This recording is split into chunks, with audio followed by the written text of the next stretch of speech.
राज्याचे सचिव दी Buddhist society of इंडियाचे केवळ सुरवाडे गुरुजी आणि या संस्थेचं नेतृत्व करणारे तालुक्याचे तालुका अध्यक्ष रवींद्र मोरे, समता सैनिक दलाचे तालुका अध्यक्ष प्रमोद पोहेकर, समता सैनिक दलाचे कॅप्टन या ठिकाणी उपस्थित असणारे अरुण वानखेडे, माझ्यासोबत असणारे वंचित बहुजन आघाडीचे जिल्हा नेते समाधान भाऊ गवई, उपस्थित असणाऱ्या आमच्या सगळ्यात महिला बंधू आणि भगिनींनो, साहेबांच्या समोर मी हे लक्षात आणून देतो हे निवेदन राष्ट्रपतींच्या नावाने आम्ही तयार केलेलं आहे। निवेदन समता सैनिक दल, वंचित बहुजन आघाडी आणि भारतीय बौद्ध महासभा महाबोधी विहार या ठिकाणी बिहारमध्ये जे आंदोलन सुरू आहे त्या आंदोलनाला आमचा शेवटपर्यंत पाठिंबा आहे। ते बेमुदत आंदोलन त्या ठिकाणी सुरू आहे। महाबोधी विहार हे जगातल्या तमाम बौद्धांचं श्रद्धास्थान, पूजनीय स्थान आहे।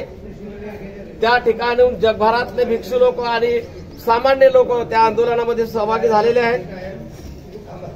ते बौद्धांच्या ताब्यात देण्यात यावं ही आमची मागणी आहे। बिहार सरकारने 1949 मध्ये जो चुकीचा कायदा केलेला आहे त्याचं व्यवस्थापन कसं करावं, तर त्या ठिकाणी 4 बौद्ध आणि 4 ब्राह्मण घेतले गेले आहेत आणि त्या कायद्यात तरतूद त्यांनी केली की गया जिल्ह्याचा मॅजिस्ट्रेट तो त्याचा अध्यक्ष असेल आणि तो सवर्ण हिंदूच असला पाहिजे।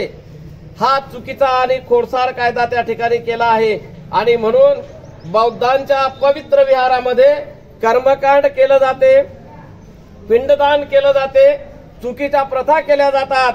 आपण सगळ्यांनी लक्षात घेतलं पाहिजे की मुस्लिमांच्या मस्जिदमध्ये हिंदू जात नाही, शिखांच्या गुरुद्वारामध्ये एखादा मुस्लिम जात नाही, ख्रिश्चनांच्या चर्चमध्ये एखादा बौद्ध जात नाही।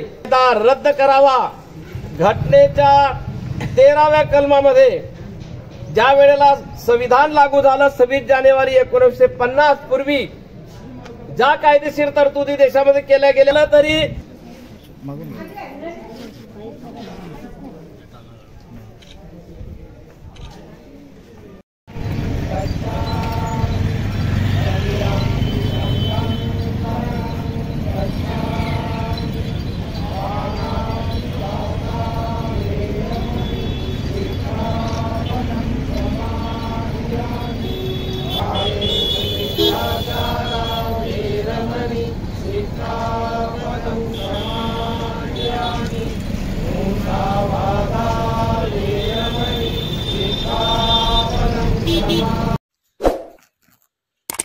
आपण पाहत आहात न्यूज मराठी 15।